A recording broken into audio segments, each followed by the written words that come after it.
অসমখন পাকিস্তানৰ লগত থাকিব নে ইণ্ডিয়াৰ লগত থাকিব, তেতিয়াও কিন্তু ওছমান আলী সদাগৰ, মতলুবুৰ ৰহমান মজুমদাৰৰ পৰা আৰম্ভ কৰি আমিৰুল্লাহ সাহাব, বৰপেটাৰ সেই বিধায়কজন, ধুবুৰীৰ সেই বিধায়কজন মুছলমান হোৱা সত্ত্বেও তেখেতসকলে ভোট দিলে নহয় আমি ইণ্ডিয়াৰ লগত থাকিম, আমি পাকিস্তানৰ লগত নাযাওঁ।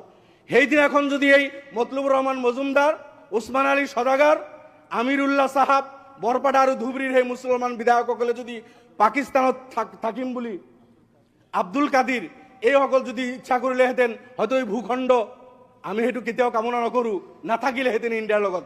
এইবিলাক ছেক্ৰিফাইচ আমাৰ পূৰ্বপুৰুষেও কৰিছে। তাৰ পিছতো সেইসকলৰ উত্তৰ উৰি জনগোষ্ঠীক যদি সদায় টাৰ্গেট কৰি কথা বাৰ্তাবিলাক কোৱা হয়, তেতিয়া গৈ আমাৰ দুখ লাগে, তেতিয়া আমি প্ৰতিবাদ কৰোঁ। যিয়ে নহওক, ট্ৰাইবেল বেল্ট ব্লকৰ কথা আহিছে। ট্ৰাইবেল বেল্ট ব্লকত নন ট্ৰাইবেল যিসকল ভাই আছে, যিকোনো কাৰণত হওক, জেনেৰেল মানুহ আছে, হিন্দু আছে, মুছলমানো আছে। মই হিন্দু মুছলমান কৰিব বিচৰা নাই।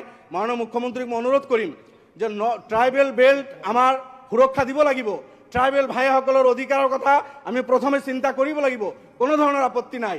কিন্তু সেইখিনি এটা নেচাৰেলি আমাৰ নন ট্ৰাইবেল ভাইসকলে সেই বেল্টবিলাকত আছে। এতিয়া জেনেৰেল মানুহ হিন্দু আছে, মুছলমানো আছে, গতিকে তাতে আপুনি যি ব্যৱস্থা কৰিব মুখ্যমন্ত্ৰী মহোদয়, সকলোৰ কাৰণে যাতে আপুনি সমান ব্যৱস্থাটো কৰে, এইটো অনুৰোধ মুখ্যমন্ত্ৰীৰ ওচৰত।